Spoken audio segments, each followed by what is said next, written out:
So again, it stimulated the economy. It stimulated other industries, and people could travel more efficiently.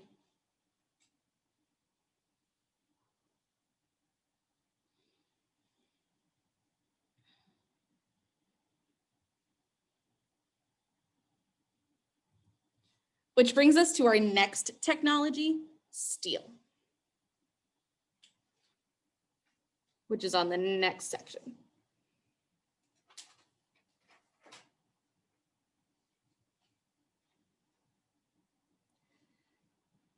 The main reason why steel is so important is because of the Bessemer process, which you'll see in the left-hand column.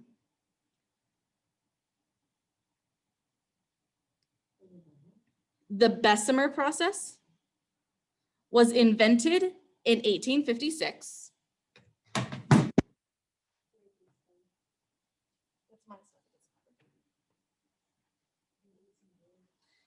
Bessemer process was invented in 1856.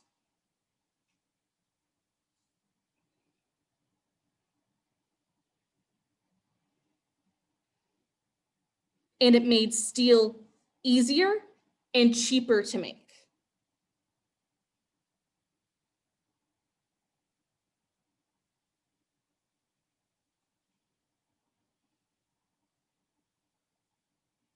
So again, easier and cheaper to make, and that steel is stronger than it ever had been before.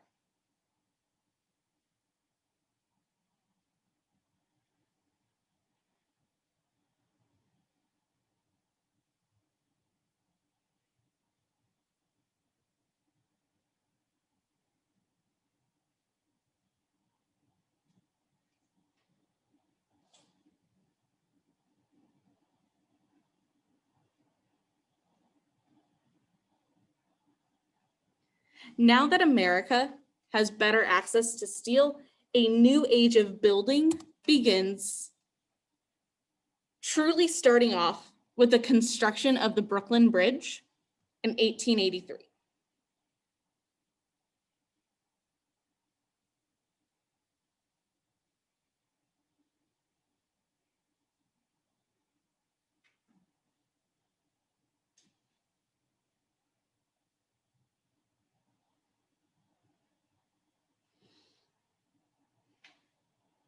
Also, I don't know if you guys can see traveling across the bridge, those are two people, like in the top left quadrant near the end of it.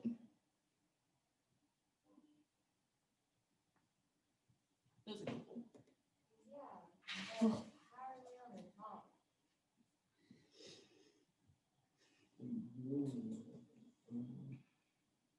The Brooklyn Bridge is the most advanced form of building at this time.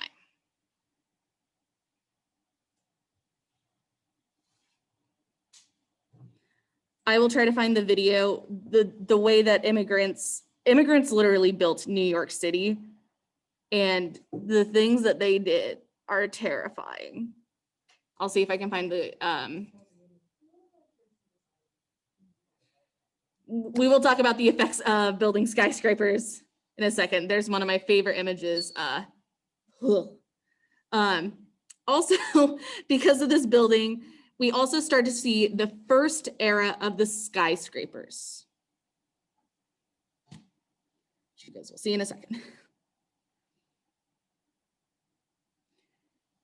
Because of steel, they are able to make buildings taller, which means you can now fit more people into urban areas.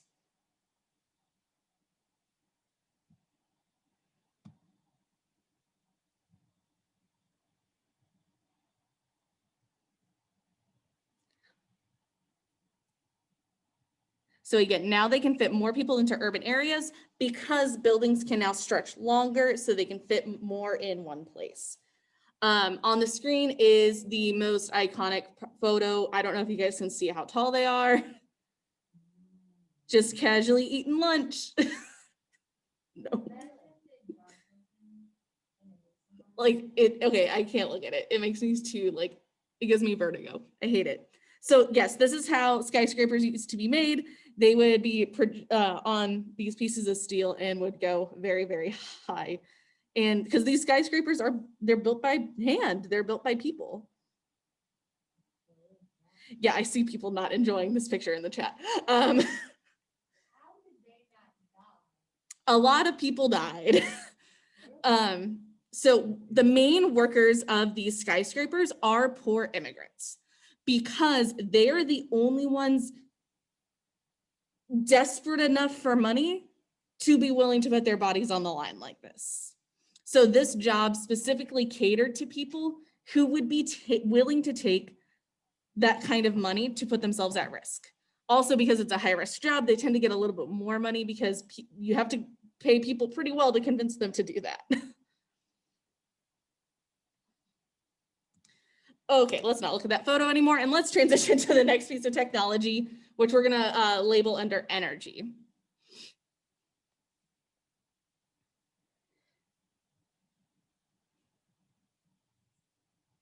In the late 1800s, power stations across the country, so in the late 1800s, power stations across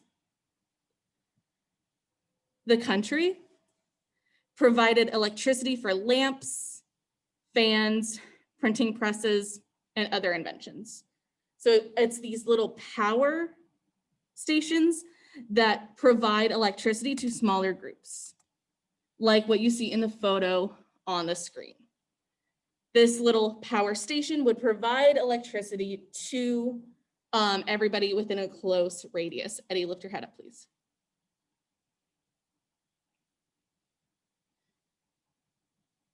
No, sorry.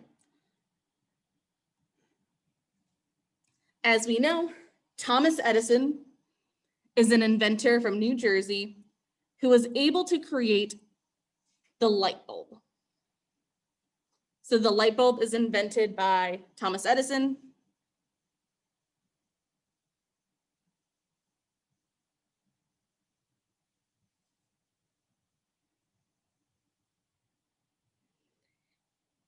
In the main effect of the light bulb, people can now work efficiently at night.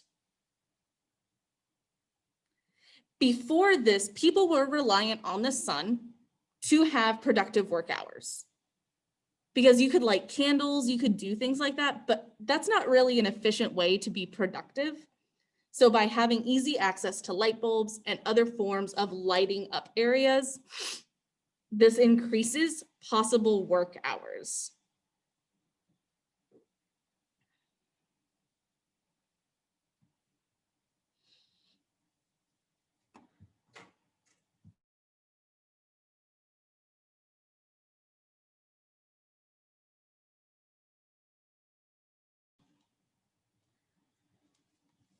Another piece of technology invented was the telephone in 1871.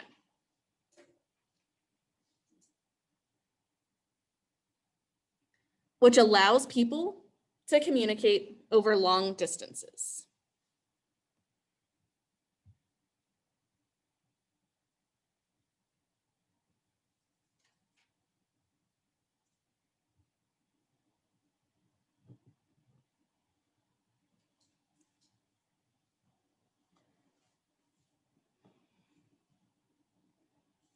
Finally, the last piece of really important energy technology is kerosene.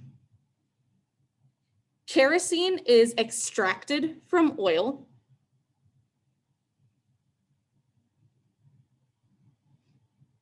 and is efficient for heat and light.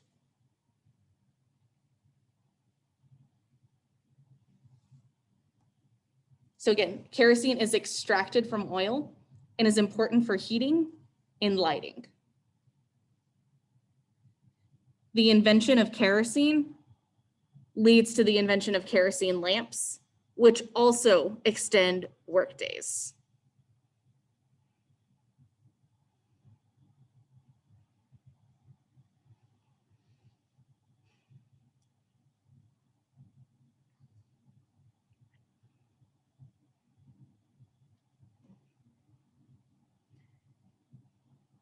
Next, we're going to look at 5 key industrialists and what they are known for. So this is going to be a very heavy slide. First, we're going to look at Vanderbilt, Cornelius Vanderbilt. So of course he was. He had a large fortune in the steamboat and railroad industries. So when you see the railroad, you should be thinking of Vanderbilt.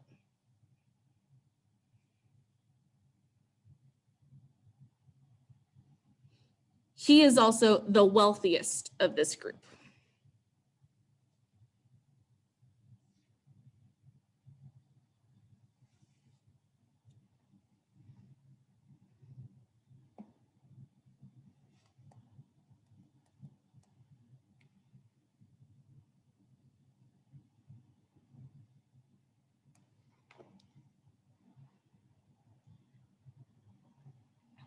Next, we're going to look at the one that we are going to be talking about the most in this class, Andrew Carnegie.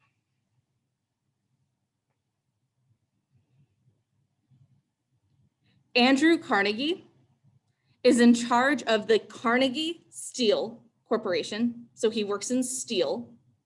Make sure you're writing down what I say about Carnegie. He's very, very important for this class. So he's in charge of the Carnegie Steel Corporation. And most importantly, he is a Scottish immigrant. And I'll tell you why that is important in a second. So please make sure you write down that he's a Scottish immigrant.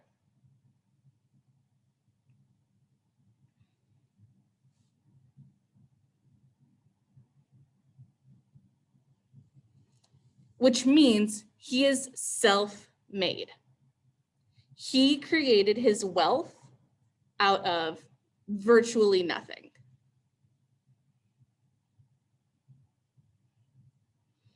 And he spends much of his wealth on philanthropy. Philanthropy is spelled P-H-I.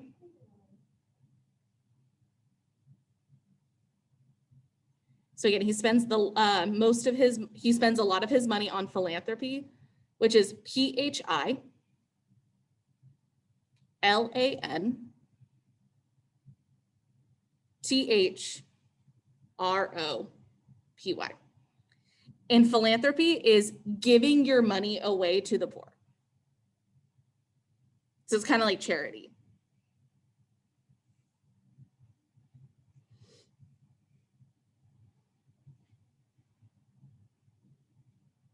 The reason why I bring him up is because we are going to have 2 deep dive lessons into 2 different moments of his life and philosophy next week. The next industrialist is Henry Ford.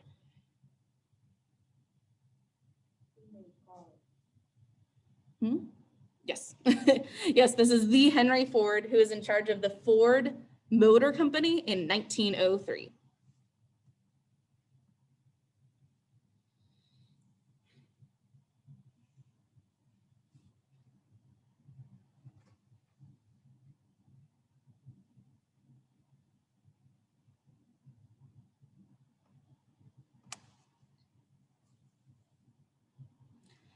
Next is JP Morgan. Did I not put him on your list? Oh, I'm sorry. I might not have put him on your list. The next is JP Morgan. I apologize for not having that on the left-hand column. And he is a bank tycoon. So he makes his money in banking.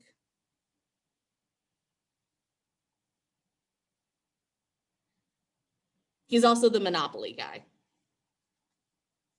So when you play Monopoly, that's who that's supposed to be.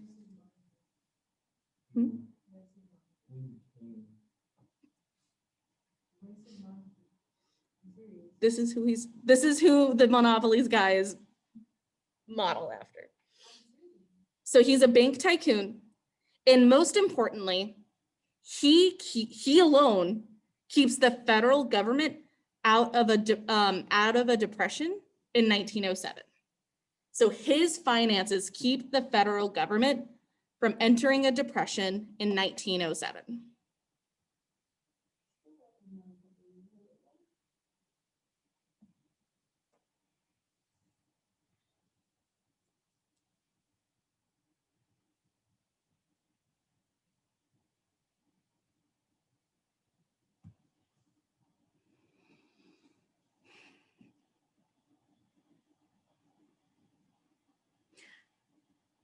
finally, we have John Rockefeller, who gains his wealth through the Standard Oil Company.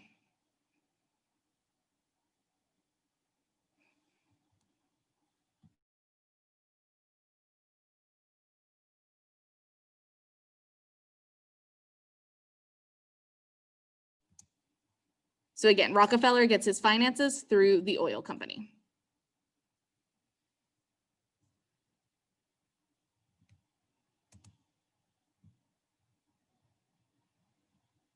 So I'm just going to flip through the slides real quick.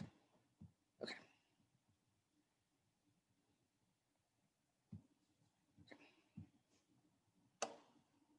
Okay. How did these tycoons get all of their wealth? We're going to look at a couple of new business practices that are super important.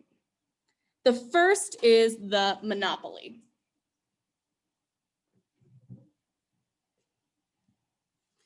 What the monopoly is, as you might know from the game, is complete control over a product or service.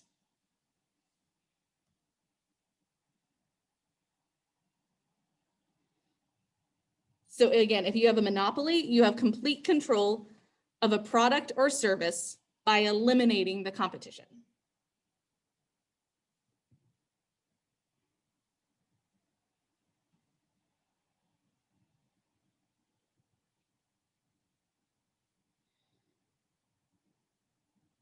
An example of this is the Standard Oil Company.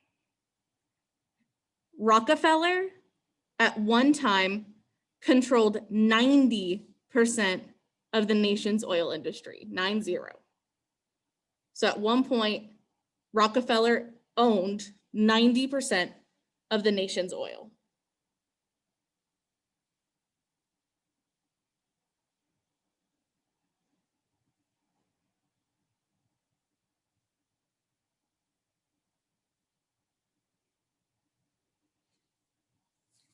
Another tool or technological innovation created is the assembly line by Henry Ford.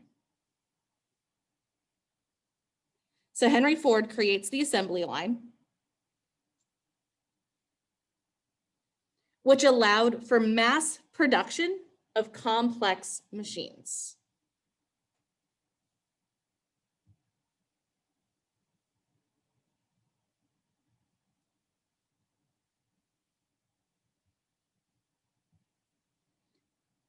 Before assembly lines, a group of, let's say, 4 to 5 people would work together to make one item. Whereas in the assembly line, you have your station at the assembly line and you do one thing all day, rather than collaboratively working on one project as a whole. Which means under the assembly line, you do not need to be skilled. So again, for the assembly line, it doesn't require skilled labor. And more product is created.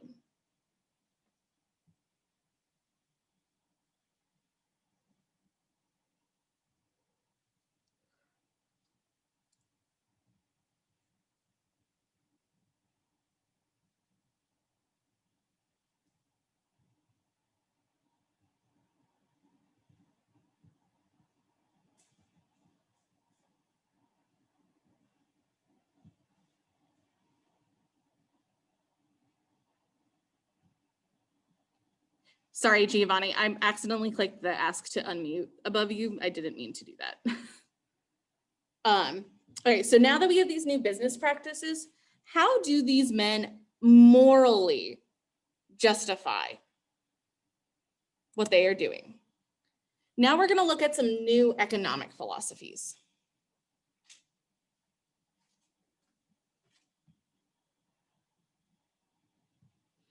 Skyan, we're skipping the cartels part. That's why I didn't put it in the left-hand column. Okay, so now we're going to look at new economic philosophies. The first is laissez-faire.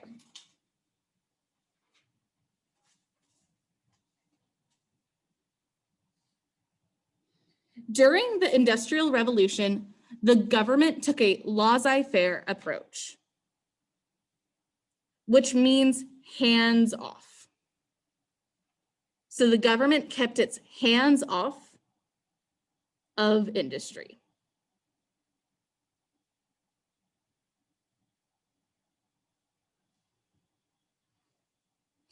And put in place very few regulations. So that's the key part, very few regulations.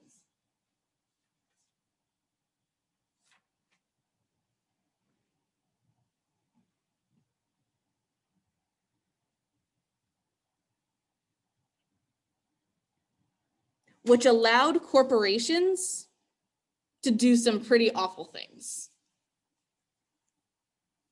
because the government didn't tell them not to.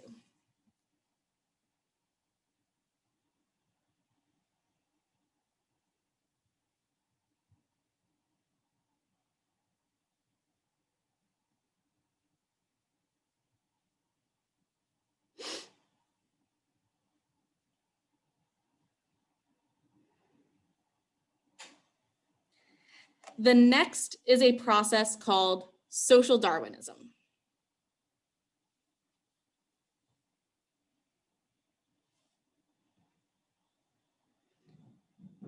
At this time, Darwin discovered and published his theory of evolution. So this is at the same time of Darwin's theory of evolution.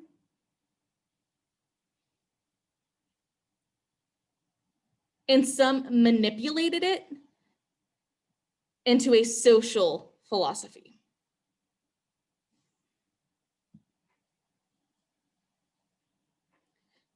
Social Darwinism argues that those who are the most fit will be the ones who succeed.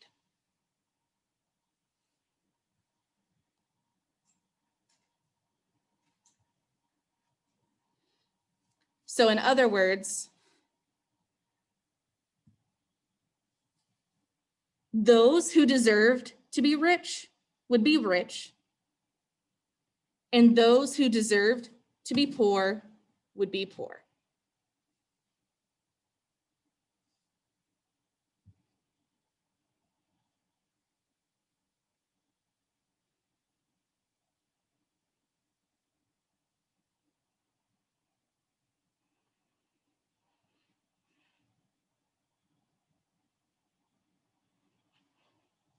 And so these business tycoons argued that the wealth was better suited for them and they should be the ones to control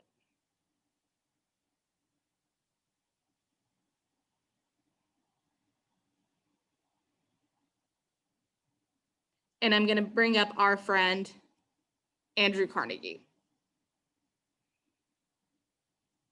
Andrew Carnegie became wealthy out of nothing.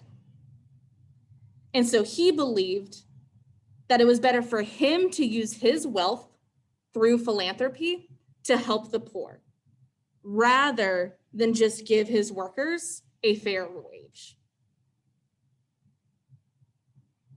So again, Andrew Carnegie believed it was better for him to use the wealth that he had to help his workers because he knew what was better for them,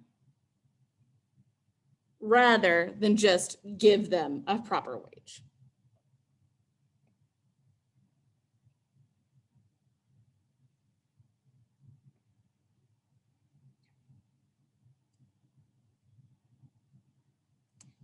Now we're going to get through the last two slides as quickly as possible.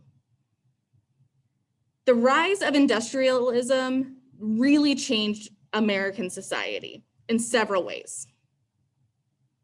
Immigration grew a lot in the early 20th century.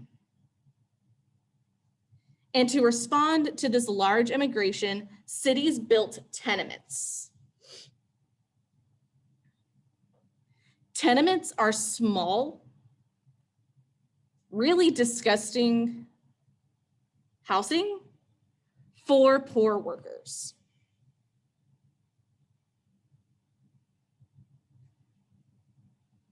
So again, tenements are small, filthy, cramped, where these poor workers would live.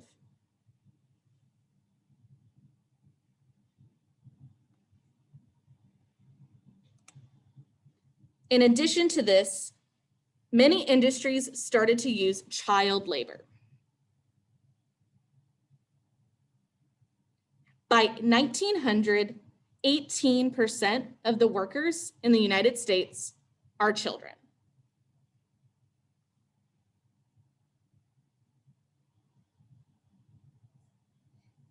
And these child workers had no protection.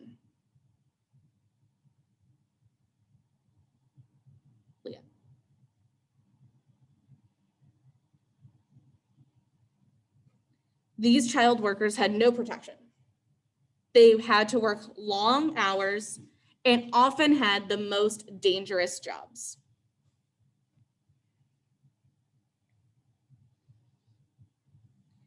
And because of all this, the wealth gap soared,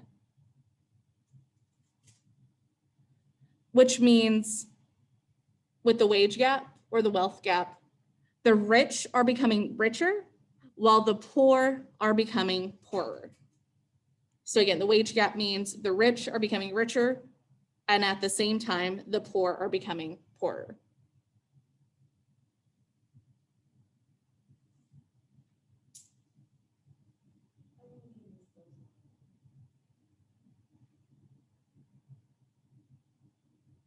And on the screen, you'll see an example of what these tenements look like.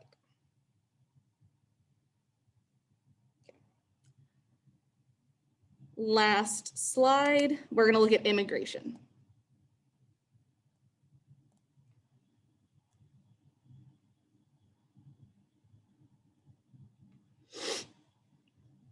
At this time, immigration began to change.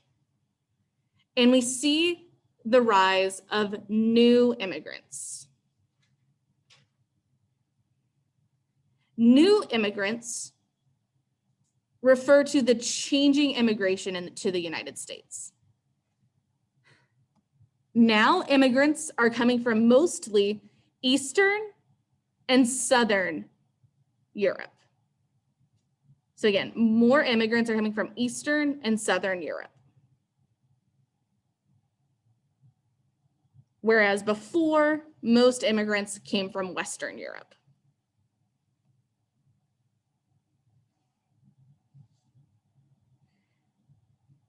These immigrants had very different language and culture, had a very different language and culture compared to the Americans.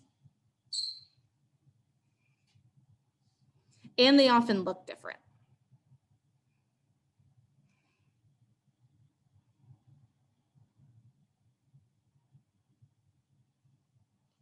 And so because of how different these Southeastern immigrants were, nativism grew. Nativism refers to the belief that like natural born Americans are better than immigrants. So nativism grew, and we start to see the creation of immigration quotas.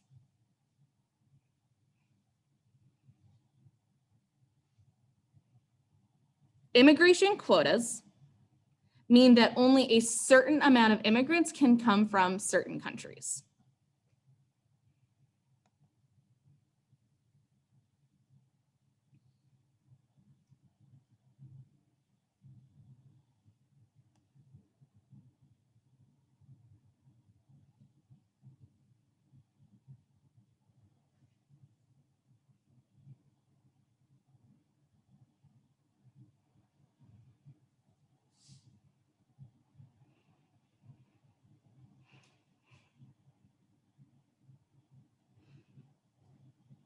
Another group that faced a lot of discrimination are the Chinese.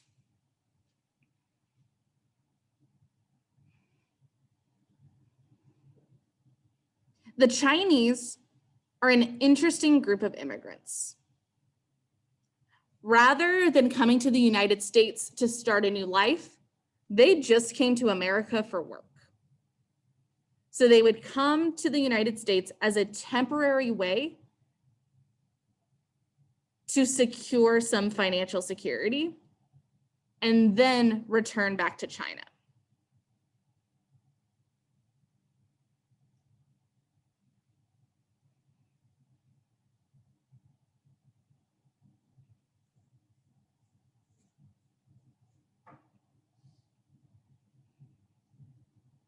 So because of this, they don't try to assimilate into American culture.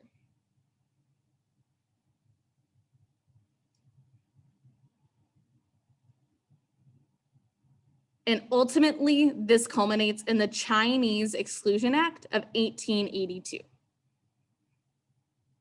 So again, the Chinese Exclusion Act is passed in 1882, which put a 10-year ban on Chinese immigration. So again, it's passed in 1882 and puts a 10-year ban on Chinese immigration.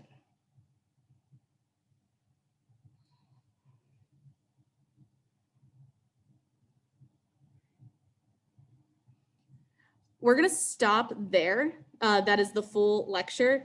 Because we went a little bit long, I'm still going to have you guys do the exit ticket, but instead of writing a full paragraph, just answer the question. So again, for the exit ticket, you do not need to write a full claim, explain, connect paragraph. Just write an answer to the question. So your response should be one sentence. Go ahead and transition to your exit ticket. Once I see that you've submitted your exit ticket and the classwork packet, you are free to go. If you hand wrote your notes, make sure you post a photo of those notes as well.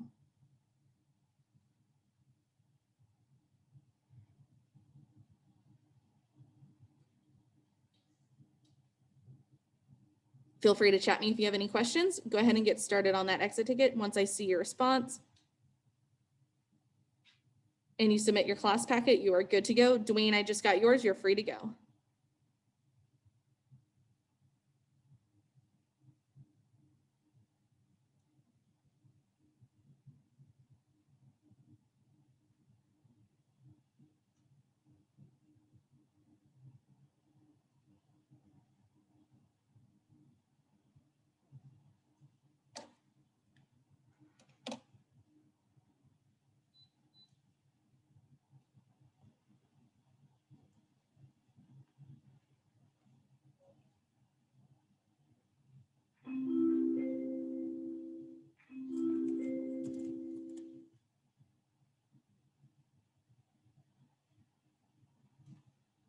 Shakeem, you may go.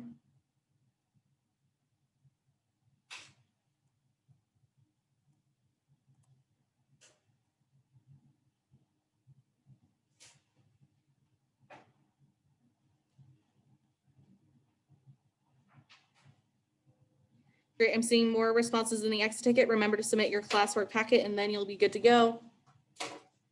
Thank you, Kayla, you may go. Thank you, Alexis, Jalasia, you guys may go.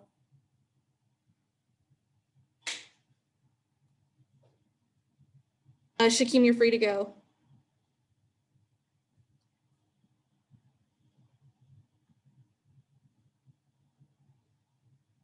Caleb, you're free to go.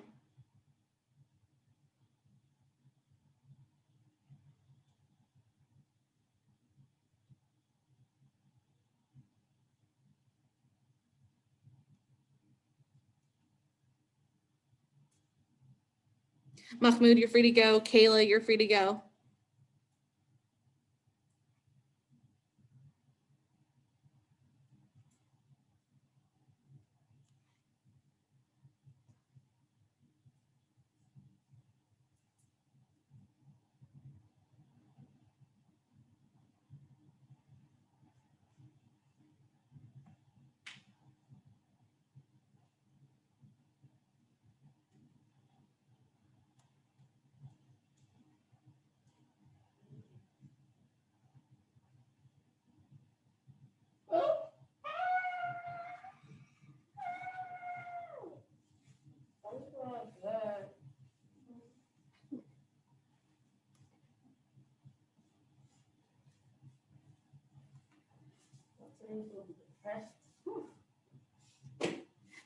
Once you guys get your class packet turned in, you guys will be free to go. Thank you, Samaj. Ashley, I have your Sierra, I have your exit tickets, just waiting for that class packet.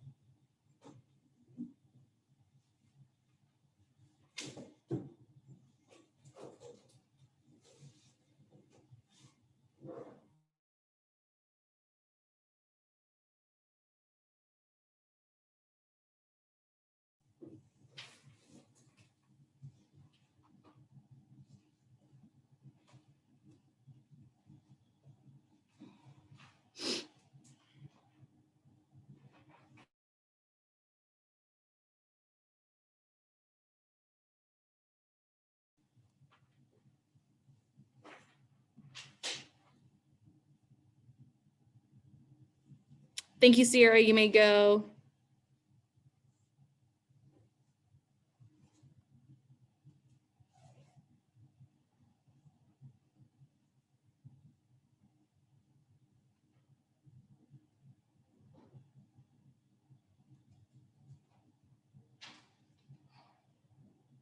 Thank you, Ashley. You may go.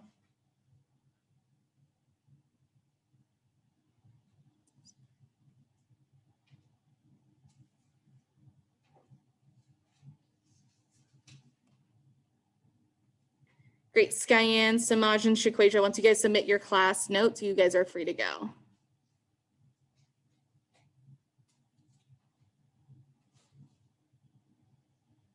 Great, Shakweja, you're free to go.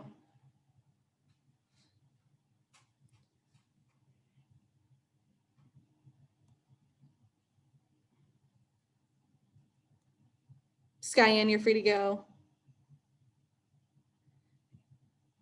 Okay, Samaj, I'm gonna go ahead and end the call, but make sure you submit those photos, okay? I see you taking them. Okay. Bye, Samaj.